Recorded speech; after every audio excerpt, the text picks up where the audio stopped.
Bonjour à toutes et à tous. Aujourd'hui, nous plongeons dans l'univers d'Avalanche, l'une des blockchains les plus rapides et prometteuses du marché, souvent présentée comme une concurrente sérieuse d'Ethereum. Comme toujours, faites vos propres recherches avant d'investir. Récemment, une faille silencieuse aurait été détectée lors d'une phase de test sur Avalanche, sans communication officielle immédiate. Mais alors, s'agit-il d'une vulnérabilité critique qui remet en cause la fiabilité du réseau?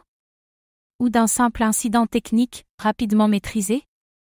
Est-ce une alerte sérieuse pour les utilisateurs et développeurs? Ou la preuve que le réseau est sous surveillance active et améliorable?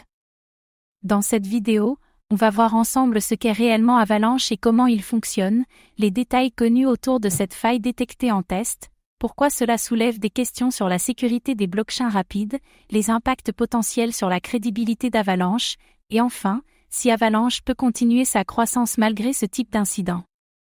Avalanche est un réseau conçu pour la vitesse et l'évolutivité. Avalanche utilise un protocole de consensus unique permettant des confirmations de transactions en moins d'une seconde. Son architecture multichaîne permet d'héberger plusieurs blockchains personnalisés sur le même réseau. Un modèle qui vise à résoudre le trilemme blockchain, scalabilité, sécurité, décentralisation. Avalanche est compatible avec la machine virtuelle Ethereum, EVM, facilitant la migration d'applications existantes. Cela a attiré de nombreux projets DeFi et NFT sur son écosystème. Une stratégie clé pour accélérer l'adoption. Depuis son lancement en 2020, Avalanche a connu une croissance spectaculaire en termes de TVL, Total Value Locked, et de nombre de DApps. De grands noms de la finance décentralisée y sont désormais présents. Un succès remarquable mais qui exige une sécurité irréprochable. Concernant la faille détectée en phase de test, selon plusieurs sources communautaires, une vulnérabilité aurait été identifiée lors de tests sur un sous-réseau, subnet, expérimental d'Avalanche. Le problème concernerait une mauvaise synchronisation entre certains validateurs. Un risque de consensus partiel ou de désynchronisation du réseau.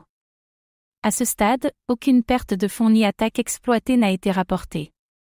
La faille aurait été découverte en environnement contrôlé avant un déploiement public. Un soulagement, mais aussi un rappel que la vigilance reste permanente. La faille aurait été corrigée discrètement par les équipes techniques sans communication massive. Certains membres de la communauté critiquent le manque de transparence sur cet incident. Un équilibre difficile entre sécurité proactive et information du public. Les risques associés aux blockchains ultra rapides incluent une complexité accrue du protocole de consensus. Plus un consensus est rapide, plus il devient complexe à sécuriser contre des désynchronisations ou des comportements adverses. Avalanche, avec son système innovant, est particulièrement exposé à ce type de risque subtil. Une épée à double tranchant technologique. La fragilité des sous-réseaux, subnets, est également un point à considérer. Avalanche permet la création de subnets personnalisés, mais chaque subnet représente un point de vulnérabilité potentiel si mal configuré. Une attaque ciblée sur un subnet pourrait ternir l'image du réseau principal. La sécurité doit être homogène à tous les niveaux.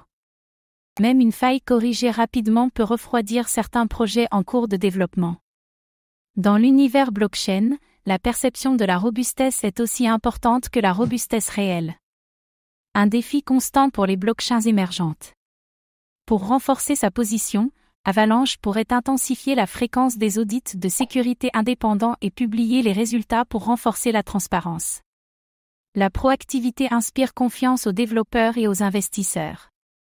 Développer des standards de sécurité plus stricts pour les créateurs de subnets limiterait les risques de défaillance locale.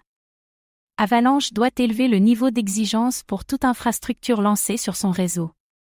Ouvrir les programmes de bug bounty et d'audit communautaire permettrait d'identifier plus rapidement d'éventuelles failles. Plus d'yeux sur le code, moins de risques de surprises désagréables. Un modèle de sécurité participatif qui a déjà fait ses preuves ailleurs. Malgré cet incident, Avalanche reste l'une des architectures les plus avancées techniquement dans le Web 3. Sa rapidité, sa flexibilité et sa compatibilité EVM en font un acteur incontournable. L'innovation ne va pas sans risque. En visant une adoption massive, Avalanche s'expose à des attentes très élevées en matière de fiabilité. Chaque faille, aussi mineure soit-elle, doit être traitée avec sérieux et transparence. La confiance est une construction fragile mais vitale. Plus Avalanche se développe, plus la vigilance sécuritaire devra être constante. Sa capacité à corriger rapidement tout incident et à améliorer sa communication sera décisive pour son avenir. Une blockchain rapide et résiliente sera celle qui sait reconnaître ses failles. La détection d'une faille silencieuse sur Avalanche rappelle que, même pour les blockchains les plus rapides et avancées, la sécurité absolue n'existe pas. Ce genre d'incident n'est pas une condamnation, mais un test de maturité et de rigueur pour tout l'écosystème. Avalanche dispose encore de tous les atouts pour rester un acteur clé du Web3, à condition de renforcer sans relâche sa transparence et sa sécurité. Dans la blockchain comme ailleurs, c'est la manière de gérer les problèmes qui fait la différence entre leader et suiveur. Et vous, pensez-vous qu'Avalanche saura surmonter ce type de défi pour devenir un pilier du Web3? Dites-le nous en commentaire. Merci d'avoir regardé cette vidéo. Abonnez-vous et activez la cloche pour suivre l'actualité crypto et blockchain.